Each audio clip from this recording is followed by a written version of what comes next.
ये कहानी उत्तर प्रदेश के एक भूले बिसरे गांव भिलौरी की है। ये गांव मानचित्र पर शायद ही कहीं दिखे, लेकिन यहाँ की पगडंडियों पर फैली दहशत का नाम हर जुबान पर है। यहाँ के नेशनल हाईवे पर बना एक पुराना ढाबा महज एक इमारत नहीं, बल्कि एक जख्म है जो वक्त के साथ और गहरा होता गया है। 60 के दशक में जब गाड़ियाँ कम और रास्ते सुनसान हुआ करते थे, तब रामू का सत्कार हाईवे का सबसे जीवंत स्थान था। रामू नाम का एक सीधा साधा व्यक्ति अपनी मेहनत से इसे चलाता था।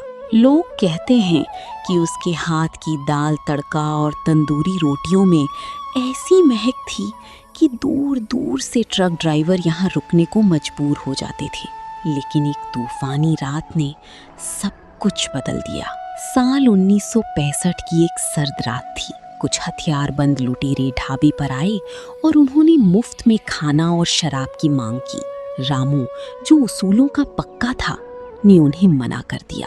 गुस्साए लुटेरों ने न केवल रामू को बुरी तरह पीटा, बल्कि उसी ढाबे के अंदर ही खंबे से बांधकर आग लगा दी। रामू की चीखें उस रात हाईवे के सन्नाटे को चीरती रहीं, लेकिन कोई उसे बचाने नहीं आया। अगली सुबह सिर्फ राख का ढेर बचा था।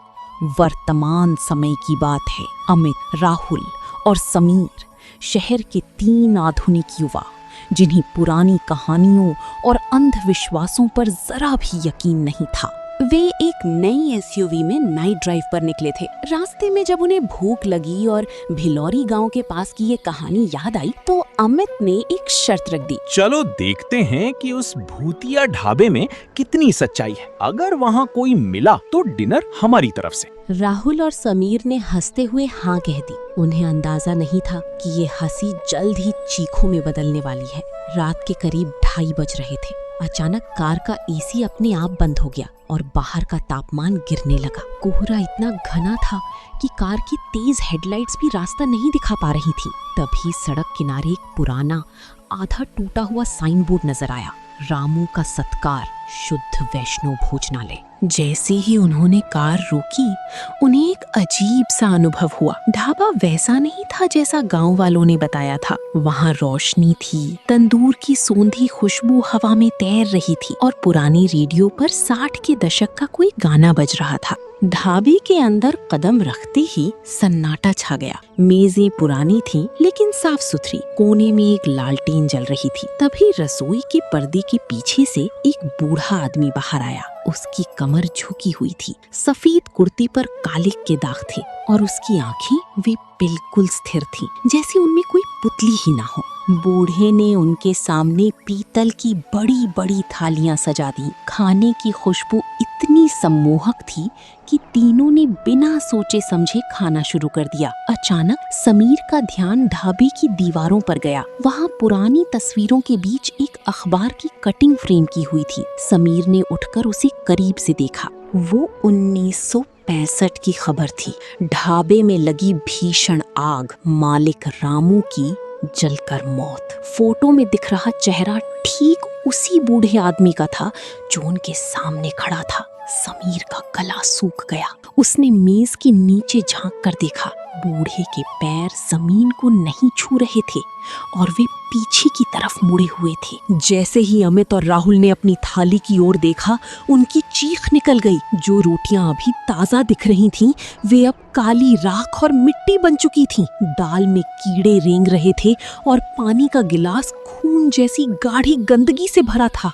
अचानक रामू का शरीर जलने लगा। उसकी खाल पिघल कर गिरने लगी और हड्डियों का ढांचा साफ दिखने लगा। पूरे ढाबे में आग की लपटें उठने लगीं, लेकिन ताज्जुब ये था कि वे लपटें ठंडी थीं। फिर भी उनमें से जलते हुए मांस की दुर्गंध आ रही थी। तीनों दोस्त दरवाजे की तरफ भागे, लेकिन दरवाजा एक पत्थर की दीवार में बदल चुका था। समीर ने अपनी जेब टटोली और उसे वो रुद्राक्ष का पेंडेंट मिला जो उसकी दादी ने उसे दिया था। उसने उसे मुट्ठी में भींचा और महामृत्युंजय मंत्र का जोर जोर से जाप करने लगा। मंत्र की आवाज जैसे ही ढाबे में गूंजी, एक जोरदार धमाका हुआ। हवा का एक तेज झोंका आया और सब कुछ धुंधला हो गया। जब अगली सुबह हाईवे की पेट्रोलिंग टीम वहां से गुजरी तो उन्होंने 3 लड़कों को सड़क के किनारे बेहोश पाया। अमित और राहुल के मुंह में राख भरी हुई थी और समीर ने रुद्राक्ष को कसकर पकड़ा हुआ था। अमित ने लड़खड़ाती जुबान से पीछे मुड़कर देखा। वहाँ कोई ढाबा नहीं था, कोई रोशनी नहीं थी। वहाँ सिर्फ एक काला पड़ चुका खंबा खड़ा था और चारों तरफ कंटीली झाड़ियां थीं। आज भी उस हाईवे से गुजरने वाले ट्रक ड्राइवर अपनी खिड़कियां बंद कर लेते हैं। भिलौरी के लोग कहते हैं कि रामू आज भी उस सत्कार का बदला लेना चाहता है जो उसे जीती जी नहीं मिला।